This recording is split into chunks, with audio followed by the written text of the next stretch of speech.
너흰 나이 들어서 아픈 데 없이 잘 살 줄 아니? 나이 들어서도 자식 도움 하나 필요 없이 살 것 같니? 그러면 저희가 어머니 노후를 책임져야 된다는 말씀이세요? 어머니가 저한테 준 건 부모로서 자식에게 준 거고요. 저는 그 돈으로 제가 열심히 일해서 자리 잡았고요. 그렇다고 제가 어머니의 노후가 될 수는 없잖아요. 맞아요. 저희 친정부모님은 노후 준비가 돼 있어요. 그래서 어머니가 부담스러운 건 사실이죠. 자식으로서는 힘들 수밖에 없죠. 그래서 푸념 좀 한 거예요. 오늘 이야기 속 주인공은 76세 유성아 씨입니다. 그리고 그녀의 외아들 이승수에 관한 이야기입니다. 그녀는 아들을 기가 막힌 표정으로 바라보았습니다. 자식 키워봤자 소용없다는 게 이럴 때 쓰는 말인가 싶었고, 무자식이 상팔자라는 말 또한 어떤 때 써야 하는지 유 씨는 아들을 보고 알았습니다.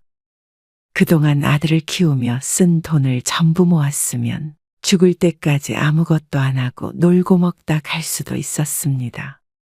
이래서 요즘 사람들이 자식들도 안 낳고 부부끼리만 사는가 보다 싶기도 했습니다. 키울 땐 행복했고 뭐든 아까운 줄 모르고 살았지만 그 결과가 지금 이런 아들이라면 유 씨도 후회하지 않을 수 없었습니다. 부모도 나이가 들어 이제는 자식 돌봄이 필요한 때가 되니 부담스럽다는 아들. 노후 준비. 그 돈이 다 어디로 갔는지 아들은 잊은 모양이었습니다. 유 씨는 결혼할 당시에 양가 도움 하나 없이 식을 올렸습니다. 시댁은 형편이 넉넉하지 않아 도와줄 상황도 아니었고 친정도 여유로웠던 건 아니라 큰 지원을 해주지도 못했습니다. 외동아들이었던 남편은 결혼 전부터 대가족을 이루는 게 꿈이라고 했지만 현실적인 벽에 부딪혀야만 했습니다. 그냥 하나 낳아서 잘 기릅시다. 하나 키우기도 힘든데 여럿 낳아도 전부 교육시키고 뒷바라지할 자신도 없었습니다. 그리고 그 당시에는 하나 낳아 잘 기르자는 분위기가 있었던 터라 주렁주렁 낳으면 무식하다는 사람도 있었습니다. 그런데 하나만 낳았어도 인생이 쉽지는 않았습니다. 남들은 다들 잘 살아가는 것 같은데 유 씨 부부는 뭘 하든 실패했죠. 함께 칼국수 집을 차렸다가 실패하기도 해봤고 작은 슈퍼마켓을 차렸다가 실패하기도 해봤습니다. 그러다가 우연한 기회에 시장에서 건어물 가게를 차려 제법 성공했다고 할 만한 결과를 만들어냈습니다. 장사는 잘 됐고 그 사이에 집도 사게 되었고 아들도 원하는 공부를 시켰습니다. 대단한 부자는 아니었지만 남들처럼 평범하게 사는 정도가 될 수 있었습니다. 얼마나 더 모으면 되겠어? 1년 정도만 바짝 모으면 되지 않을까? 시장에 새들어 있던 건어물 가게를 인수할 계획을 오래전부터 하고 있었습니다. 얼추 그만한 돈이 모아졌을 무렵이었습니다. 아버지, 저 사업을 좀 하고 싶어요. 좋은 대학을 나와 직장 생활을 하고 있던 아들이 어느 날 말했습니다. 회사는 때려치우려고. 남편도 유 씨만큼이나 의아해 보였습니다.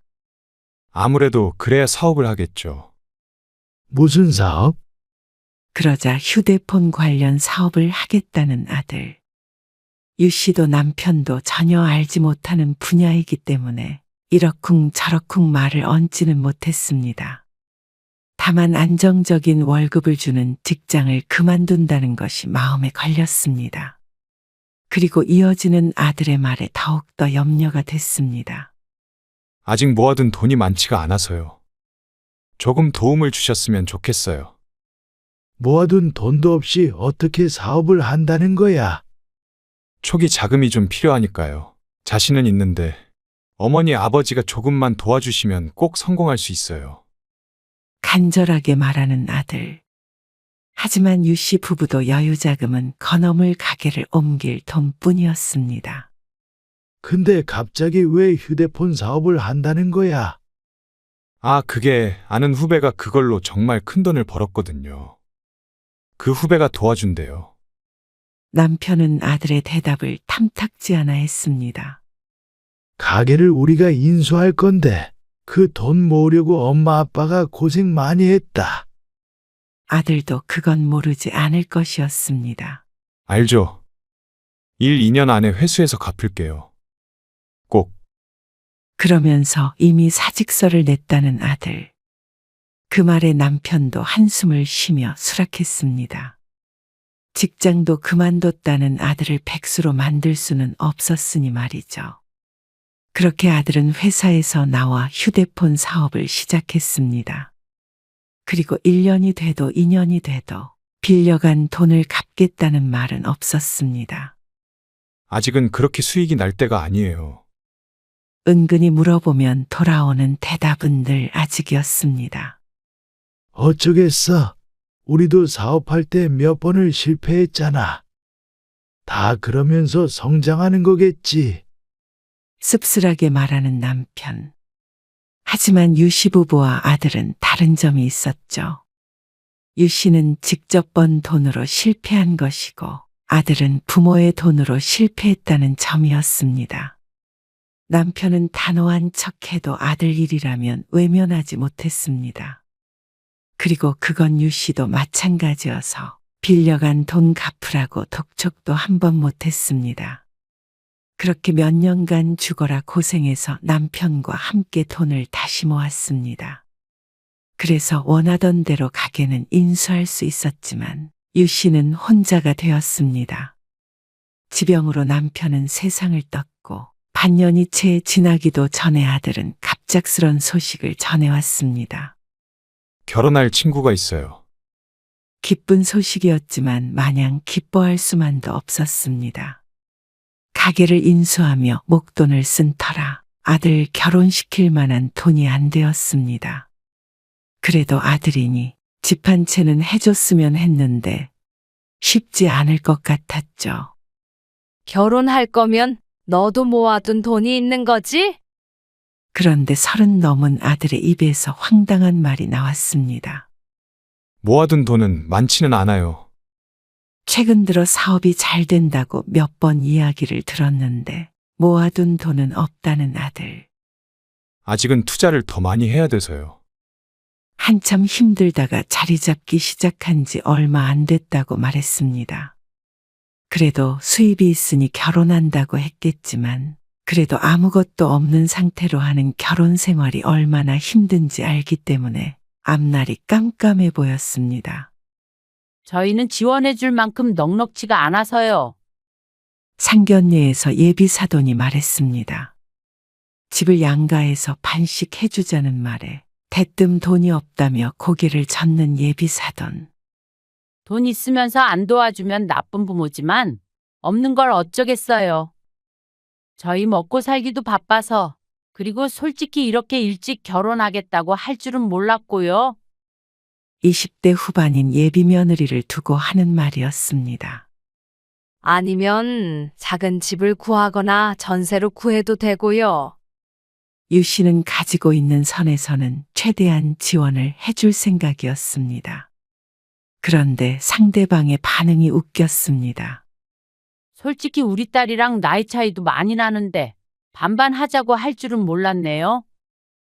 5살 차이가 나는 유 씨의 아들이 마음에 들지 않는 눈치였습니다. 차라리 주신다는 그 돈을 저 주시고요. 저희 집에 들어와서 살라고 하세요. 황당한 말에 유 씨가 할 말을 잃었습니다. 그 집에 들어가 사는데 돈까지 줘야 한다니. 그런 조건이면 차라리 유 씨네 집에 들어오라 그러는 게 나았죠. 하지만 어디에 살든 맘 편히 살 수 있을 리가 없었습니다. 상견례를 마치고 돌아와서 유 씨는 심란한 마음이었습니다. 결국 집 문제는 해결이 안 됐고 구체적인 계획은 자식들 통해서 정하자고 하고 헤어졌습니다. 그래서 그 돈으로 전세를 얻으라고 할까? 아니면 유 씨의 집이나 가게를 담보로 대출을 좀 더 받아서 줄까? 고민을 하게 되었습니다. 그러던 찰나에 문득 떠오른 바가 있었습니다. 그리고 휴대폰을 들고 남동생에게 전화를 걸었습니다. 웬일로 전화를 했어? 엄마 집에서 내가 들어가서 살까 하고. 갑자기 그게 무슨 말이야? 다음 달부터 모시고 가서 살겠다고 했잖아. 그랬는데 내가 엄마 집으로 들어가게. 그래서 너한테 물어보는 거지. 너는 괜찮은지? 유 씨의 80대 노모가 근처에서 홀로 살고 있었는데 그 땅과 집이 오래전에 유 씨의 남동생이 산 곳이었습니다. 대신 유 씨는 멀리 사는 남동생 대신 자주 왔다 갔다 하며 어머니를 챙겼습니다. 그곳에서 유 씨의 어머니가 혼자 거주하다가 연로해진 탓에 곧 유 씨가 모시고 살 예정이었습니다. 그러면 엄마가 더 좋아하시겠네. 아파트 싫다고 그러셨으니까. 사실상 남동생 집이나 마찬가지이니만큼 그곳에서 유 씨가 살려면 허락을 받아야 했죠. 그리고 나는 멀리 사니까 못 가잖아. 누나가 옆에서 좀 챙겨드려. 남동생과 통화를 마친 후에 유 씨는 아들에게 전화를 걸었습니다. 엄마, 너희 할머니네 집에 들어가서 살려고. 갑자기 그게 무슨 말씀이세요? 그러니까 엄마 집에서 너희가 들어와서 살아. 엄마가 보태주기로 한 돈으로 리모델링 하면 되잖아. 아들은 유 씨의 말을 듣고는 잠시 생각했습니다. 그러면 저희는 너무 좋죠. 유 씨도 좋은 아이디어라고 생각했습니다. 위치도 나쁘지 않고 크기도 적당해서 아들 부부가 앞으로 아이 낳고 살아도 괜찮은 곳이었습니다. 그렇게 아들은 대릴사 위로 들어가지도 않고 대출을 받지도 않고 25평 아파트에서 신혼생활을 시작할 수 있었습니다. 유 씨는 늙은 어머니와 함께 살며 보살펴 드릴 수 있으니 오히려 잘한 선택이라고 생각했습니다. 아들은 결혼한 지 2년 만에 손주를 낳았습니다. 그리고 손주를 낳은 지 1년쯤 지났을 때 아들이 유 씨를 찾아와서 말했습니다. 7천만 원만 좀 빌려주세요. 갑작스레 큰 돈을 빌려달라는 아들. 하던 사업이 잘 안 되는 모양이었습니다. 차라리 직장에 계속 다녔다면 지금보다 훨씬 상황이 나았을 텐데 유 씨는 아들에게 소갯말을 하진 못했습니다. 저희 살고 있는 아파트 담보로 대출받으면 되잖아요. 그리고 제가 갚으면 어머니는 신경 쓸 것도 없고요. 어차피 아들에게 준 것이나 마찬가지였습니다. 그러니 아들이 잘 갚기만 하면 아들 말처럼 유 씨가 신경 쓸 일이 없었죠. 그래서 유 씨는 보름 뒤 7천만 원을 아들에게 송금해 주었습니다. 그리고 또 몇 달 뒤 유 씨는 아들에게 좋지 않은 연락을 할 수밖에 없었습니다. 지난달부터 돈이 안 들어왔어. 다달이 통장에서 돈이 나가는데 아들이 지난달부터 입금을 하지 않고 있었습니다. 처음엔 사정이 있겠거니 했지만 이번 달에도 그러자 연락을 할 수밖에 없었습니다. 요즘 좀 힘드네요. 설마 했었는데 좋지 않은 예감이 들었습니다. 이거 못 갚아주면 안 돼. 유 씨도 노후 자금 때문에 여전히 건어물 가게를 하고 있었지만 대출을 갚다 보면 노후 자금이 쌓일 리가 없었습니다. 하지만 다음 달도 그 다음 달도 아들은 죽는 소리를 하며 미뤘습니다. 너 이럴 거야. 결혼할 때 리모델링하고 남은 돈도 다 줬잖아. 사업이 그렇게 잘 안 되면 다른 방법을 찾아봐야지. 애도 있는데 어떻게 하려고 그래? 유 씨가 잔소리를 하자 아들이 대답했습니다. 저도 노는 게 아니라 열심히 일하고 있어요. 경기가 안 좋아서 그런 걸 저보고 어떻게 하라는 거예요. 그렇다고 늙은 엄마한테 대출까지 갚으라는 건 너무한 거 아니니? 엄마도 여기저기 아파서 이제 일 그만하고 싶어. 그만하시면 되잖아요. 그럼 대출금은 어떻게? 그리고 엄마 늙으면 네가 책임져 줄 거야? 사업만 잘 되면 당연한 거 아니에요? 아들의 말에 유 씨는 한숨만 쉬었습니다. 이미 대출받은 걸 물을 수도 없고 누군가는 갚아야 할 텐데 하필 그게 유 씨의 명의라 책임을 피할 수가 없었습니다. 결과적으로 유 씨가 열심히 벌어 갚는 수밖에 없었습니다. 장사를 해서 돈은 벌었지만 나가는 돈이 많으니 밑빠진 독에 물을 붓는 기분이었습니다. 남들 다 취미생활하며 놀러 다닐 나이에 유 씨는 쉬는 날 없이 가게 문을 열어야 했습니다. 그러다 유 씨의 어머니가 돌아가셨을 때였습니다. 이 집은 어떻게 할 거야? 유 씨가 남동생에게 물었습니다. 애초에 어머니를 위한 집이었으니 남동생만 생각하자면 어떻게든 처분을 하는 게 맞았습니다. 뭘 어떻게 해? 거기서 계속 살 거 아니야. 그렇긴 한데, 그러면 월세를 줄게. 그 작은 집 벌써 놔봤자 얼마나 한다고. 누나가 싸게 살래? 묵혀둬도 더 이상은 오를 것 같지는 않으니 유 씨 보고 시세보다 저렴하게 사라는 남동생. 하지만 내가 돈이 어딨어.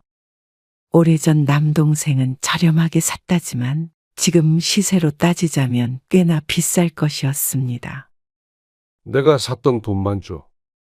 파격적인 제안이었습니다. 모르긴 몰라도 근처 집값이 2배 이상은 올랐으니 말이죠. 하지만 아무리 파격적인 제안이라도 수락할 돈이 없었습니다. 연금도 조금씩 나오지만 집만 가지고 살 수는 없었으니 말이죠. 장사도 꽤 잘 된다면서. 벌어다가 다 어디다 쓰는 거야. 중얼거리는 남동생의 말에 유 씨는 아무 말도 할 수 없었습니다. 유 씨가 거절을 하자 남동생은 선심을 썼습니다. 그럼 그냥 팔릴 때까지 누나가 살아. 돈은 안 받을게. 유 씨가 속으로 안도의 한숨을 지었습니다. 그래도 살 집도 있고 아직까지 수입도 있으니 더 늙어서 길거리에 나앉을 일은 없겠다 싶었습니다. 하지만 그런 것들도 다 건강했을 때 이야기였습니다. 유 씨는 그해 폐렴에 걸려 크게 앓았습니다. 유행성 폐렴에 걸려 입원했다가 퇴원해서도 한동안은 집 밖으로 못 나갔습니다. 면역이 크게 떨어져서 조금만 무리해도 몸져 누웠죠. 더 이상 가게를 휴업할 수 없어 결국 장사를 그만하고 처분하기로 했습니다. 앞으로 벌 돈과 이래서 일을 건강을 따져보면 지금 처분하는 게 현명한 결정일 듯 했죠. 그런데 그런 유 씨의 말을 듣고 며느리가 찾아와 말했습니다. 어머니, 그 가게 제가 어머니 대신하면 어떨까요? 직장만 다녔을 며느리인데 다른 것도 아니고 거넘을 가게를 잘할 수 있을지 의문이었습니다. 어머니가 알려주시면 되죠. 저라도 좀 더 벌어야 할 것 같아요. 아들 사업 때문에 골머리 앓았을 며느리가 딱히 고개를 끄덕였습니다. 이러니 저러니 해도 월급쟁이보다는 가게 수입이 나을 테니 말이죠. 그렇게 가게도 며느리에게 맡겼는데 하늘이 도왔는지 그 해부터는 아들의 사업이 잘 풀리기 시작했습니다. 며느리가 운영하는 가게도 예상외로 잘 굴러갔고 말이죠. 다 어머니 덕분이에요. 그래도 말년에 아들 며느리 잘 되는 것을 보니 마음이 편했습니다. 이제는 됐다 생각했습니다. 아들이 잘 되는 한 걱정할 것이 하나도 없었습니다. 하지만 건강이 또다시 유 씨를 힘들게 만들었습니다. 유 씨는 오래전부터 말썽이었던 무릎을 이번에 수술을 하게 되었습니다. 하지만 생각보다 큰 금액이 든다는 소리에 수술을 꼭 해야만 하나라는 생각까지 이르게 되었습니다. 그러다 일상생활이 힘들어지는 지경이 되자 어쩔 수 없이 아들에게 부탁하는 수밖에 없었습니다. 인공관절 수술이요? 꼭 해야 하는 거예요? 주사로는 안 된대요? 이제는 주사 가지고는 안 된대. 아, 아들은 난감해했습니다. 알았어요. 어쩔 수 없죠. 하지만 그동안 유 씨가 얼마나 무릎 때문에 고생했는지 알았던 아들은 고개를 끄덕였습니다. 왜인지 아들에게 수술비를 받는다는 게 꺼려졌습니다. 주기만 해봤지 받아본 적이 없으니 어색하기까지 했죠. 그리고 아차하는 마음도 있었습니다. 그전에는 몰랐는데 큰 돈이 나가게 되니 생각을 달리 하게 됐습니다. 이러다가 말년에 자식들 고생시키는 거 아닌가 하는 생각이 들었습니다. 그렇지 않기 위해서는 자신이 건강해야 하는데 건강이라는 게 사람 마음대로 되는 법이 없으니 걱정스러웠습니다. 그리고 퇴원 후 아들 며느리가 가끔씩 들러 유 씨를 병원에 데려다 주곤 했습니다. 어머니는 평생 일하셨다면서 몇백도 안 가지고 계세요? 수술 후 몇 달이 지났을 때 며느리가 지나가는 투로 유 씨에게 말했는데 유 씨는 오래도록 그 말이 잊혀지지가 않았습니다. 그 순간은 민망해서 얼버무렸지만 억울하기도 하고 서글프기도 했습니다. 그리고 며느리의 말대로 평생 일했는데 돈 없는 자신의 인생이 잘못된 것 같다는 생각도 들었습니다. 그리고 한참 뒤에 무릎이 많이 회복이 된 어느 날이었습니다. 외출할 일이 있었는데 마침 건어물 가게와 가까운 곳이라 들르게 되었죠. 장사가 잘 된다면 며느리에게 한 달에 몇십이라도 월세를 받아야 하나 생각했습니다. 그런데 가게에 도착한 유 씨가 깜짝 놀랐습니다. 어머, 사돈 오셨어요. 아, 여기 계셨네요. 가게에는 며느리는 없고 안사돈이 있었습니다. 여기는 어쩐 일로? 우리 딸이 좀 부탁해서요. 앉아있는 폼이 한두 번 와본 것 같지가 않았습니다. 언제 온대요? 우리 딸이요? 네, 오늘은 안 올 텐데 왜요? 아니에요. 오늘 며느리가 오지 않는다는 말에 유 씨가 이만 가보겠다며 뒤를 돌았습니다. 그리고 그런 그녀를 안사돈이 불렀습니다. 사돈. 제가 안 그래도 할 말이 좀 있어요. 유 씨가 의아한 표정으로 뒤를 돌았습니다. 무릎 수술 하셨다면서요? 아, 예. 그 돈을 우리 딸이 댔고요. 지불은 아들이 했지만 며느리가 냈다고 해도 틀린 말은 아닌 듯 했습니다. 그렇게 됐네요. 그러자 안사돈이 한숨을 푹 쉬며 말을 이었습니다. 지금 사돈이 70이 넘었잖아요. 벌써 70대 중반이 되었습니다. 그렇죠. 솔직히 우리 나이에 노후 준비도 안 돼 있는 게 정상은 아니잖아요. 유 씨는 자신이 잘못 들었나 생각했습니다. 저도 없는 형편에 한 푼 두 푼 모아서 나중에 애들한테 손 안 벌릴 정도는 돼요. 근데 어떻게 병원비가 없어서 애들한테 달라고 그래요? 한창 나이인데 늙은 부모 봉양하며 살게 하시려 하세요? 제 딸이 왜 그렇게 고생해야 하는데요? 사돈 그거는 다 사정이 있었어요. 아니, 사정이 어떻든 간에 이 서방 사업 잘 안 돼서 우리 딸 많이 힘들었어요. 근데 이제 좀 살림 펴서 잘 살아보나 했는데 사돈이 돈 한 푼 없이 병원 들락날락하기 시작하시면 저 정말 골치 아파요.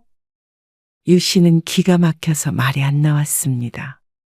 결혼할 때 한 푼도 못 보태준다더니 자신은 노후 대비가 되어 있다며 으스대는 게 어이가 없었죠. 하지만 어떻게 생각해보면 현명했던 건 자신이 아니라 사돈인 듯 했습니다. 결국 말년에 자식 도움 안 받을 수 있는 사람은 자신이 아니라 사돈이었으니 말이죠. 말씀이 심하시네요. 이 가게도 제 거예요. 이런 구멍가게 같은 게 얼마나 한다고요? 그리고 장사해서 돈 벌고 있는 건 제 딸이고요. 저한테서 돈 가져간 게 그 두 사람이에요.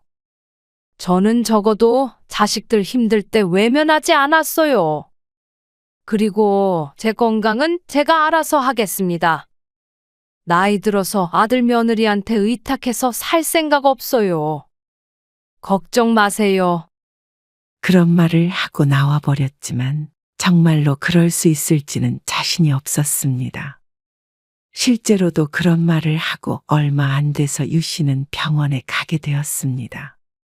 크게 아팠던 것은 아니었고 단순 감기였지만 작은 병 키워서 크게 만들지 말자는 생각에 병원에 갔죠. 어디세요? 때마침 걸려온 아들의 전화.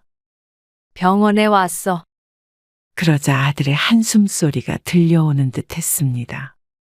어디가 또 편찮으세요? 그건 아니고 그냥 감기야. 드릴 말씀이 있어서요. 어머니 집으로 갈게요. 유 씨는 전화를 끊고 고개를 갸웃거렸습니다.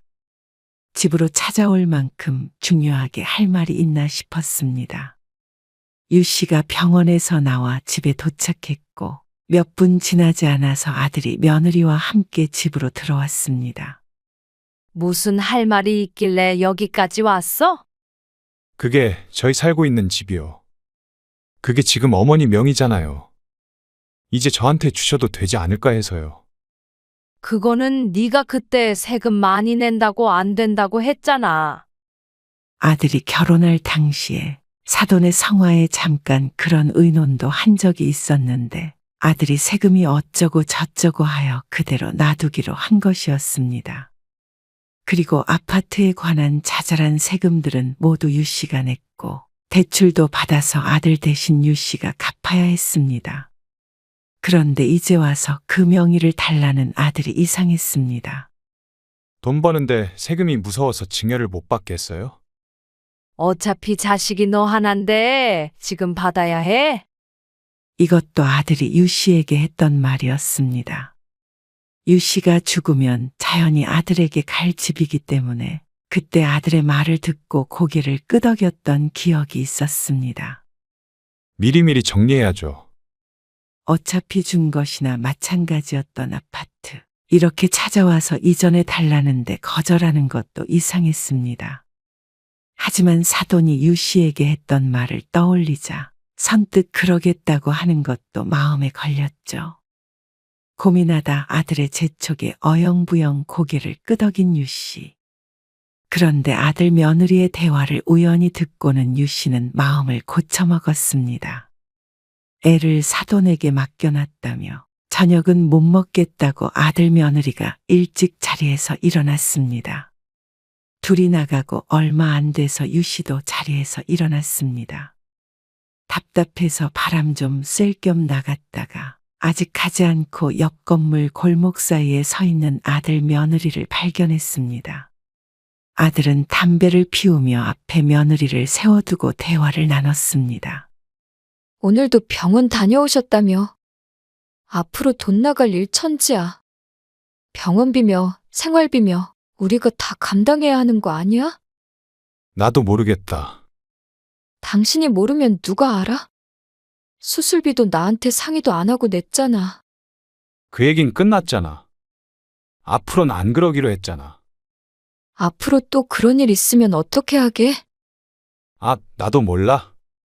그래서 일단 집부터 달라고 했잖아.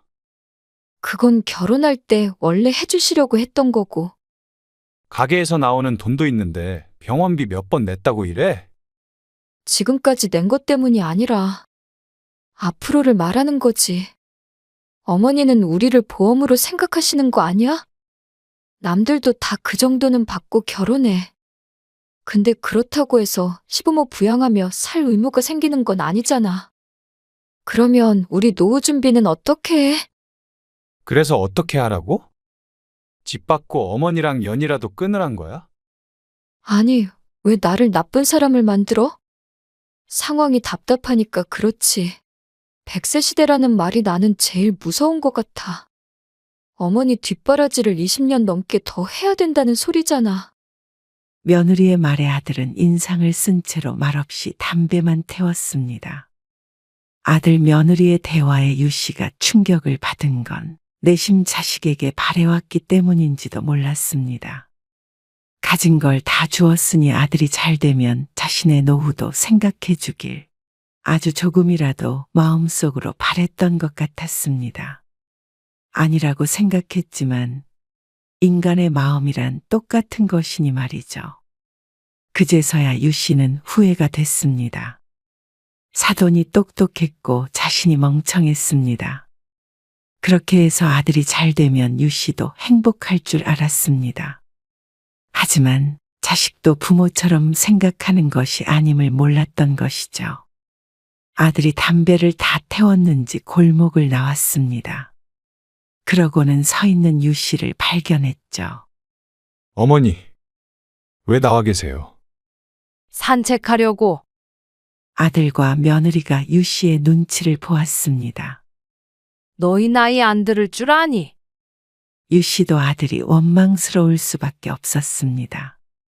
100세 시대가 무섭다는 며느리의 말, 유 씨가 오래 사는 게 무섭다는 며느리의 말에 대답이 없던 아들이 야속했습니다.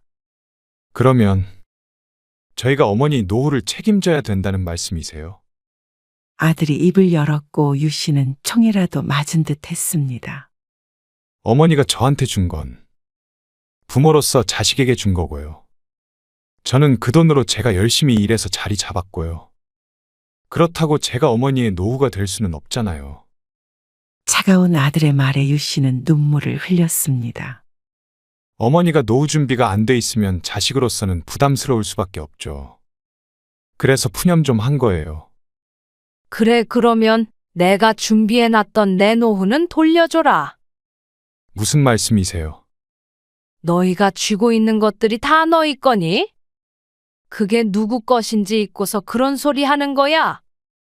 집도 가게도 내 거야. 그러면 다 돌려줘. 너희한테 죽을 때까지 절대 손 벌리지 않을 테니. 집은 명의만 안 바꿨지 이미 저 준 거였고요. 가게는 운영은 애엄마가 하잖아요. 그 가게 처분해도 얼마 안 나와요. 1푼이 나오든 2푼이 나오든 어쨌거나 모든 걸 원위치 해놓자. 그래놓고 노후 대비가 됐는지 안 됐는지 따져보고 그것들 없이도 너희가 노후 준비를 할 수 있는지 그것도 생각해보면 되잖아. 어머니, 그건 너무하신 거죠. 저희가 여태 어머니한테 한 게 있는데요. 그런 말 말아라. 그렇게 따지면 나도 너희한테 못 해준 거 없으니까.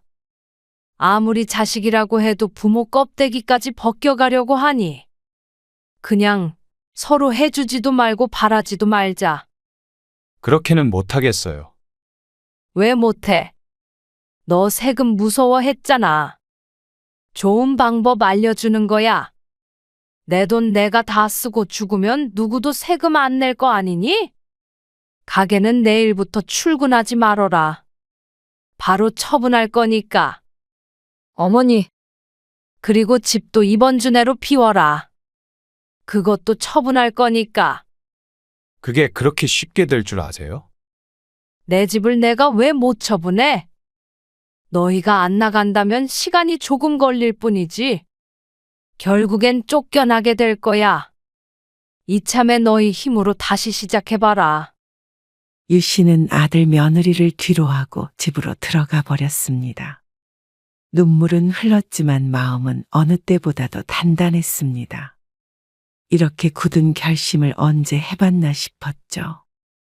유 씨는 다음 날 아침 일찍 사람을 불러 가게에 있는 물건을 전부 빼고 매대도 처분해 버렸습니다. 그리고는 열쇠를 바꾸고 부동산에 내놨습니다. 그리고 아파트도 변호사를 찾아가 명도소송을 준비했죠. 역시나 일주일 뒤에도 아들은 그 집을 나오지 않았고 얼마간의 시간이 흐른 뒤 아들에게 소장이 송달된 이후로는 전화에 불이 났습니다. 집에 찾아오기도 했는데 얼굴을 보았자 득될 것이 없을 듯해서 전화를 받지도 문을 열어주지도 않았습니다. 아들은 유 씨의 집에 머물 법적인 권한이 없었습니다. 아들은 소송이 제대로 진행되기도 전에 그 집에서 나와버렸습니다. 그리고 그날 아들에게서 유 씨를 원망하는 장문의 메시지가 왔습니다. 이제는 인연을 끊자 어쩌자. 첫 줄을 읽고는 휴대폰을 꺼버렸습니다. 그리고 유 씨는 그 아파트를 팔아버렸습니다. 그리고 나서 그 돈의 일부로는 남동생에게서 현재 유 씨가 살고 있는 집을 싸게 매입했죠. 그러니 오히려 수중에 돈이 남아돌았습니다. 원래대로라면 모두 유 씨의 노후 자금이었습니다. 이 모든 걸 공짜로 누리고 있던 아들과 며느리는 이 돈의 소중함을 겪어보지 않으면 모를 것이었습니다. 아들의 사업이 잘 된다니 자신처럼 비참하지 않을 수 있지만 앞으로 최소 몇 년은 결코 사는 게 호락호락하지 않을 것이었습니다. 그러면 아주 조금이나마 깨닫게 되겠죠. 자신이 유 씨의 모든 걸 다 가지고 살고 있었다는 사실을 말이죠. 유 씨는 아들에게 처음 답장을 했습니다. 아주 짧은 답장이었습니다. 노후 준비는 다 됐다. 그러고는 아들의 연락을 받지 않았습니다.